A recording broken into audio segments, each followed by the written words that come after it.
Há pouco mais de uma década, a economia brasileira chegou a ser a sexta maior economia do mundo. Maior, por exemplo, que a economia da Grã-Bretanha.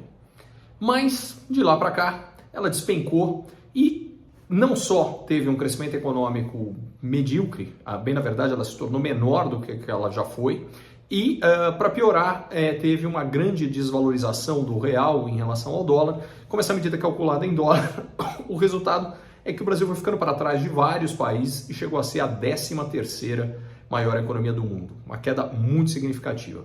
O que vem acontecendo é que nos últimos anos, particularmente no ano passado e nesse ano, isso vem mudando. No ano passado, a gente já começou a ter um processo do real se fortalecendo. Aliás, foi a moeda mundial que mais se apreciou. E o crescimento econômico brasileiro foi maior do que os Estados Unidos, do que a Europa e do tamanho do crescimento econômico chinês. E o Brasil fechou o ano passado com uma 11ª maior economia mundial. De lá para cá, o real se apreciou bastante mais, o crescimento econômico continua surpreendendo e sendo maior do que a maioria imaginava. Existe uma possibilidade muito concreta de que nesse ano a economia brasileira ultrapasse Rússia, Canadá e Itália e o Brasil volte a ser a 8ª maior economia do mundo. É bom lembrar que a gente está falando de economia em tamanhos absolutos e não, que é o que importa do ponto de vista de riqueza da população, em renda per capita, que é a divisão da riqueza de todo o país por toda a população.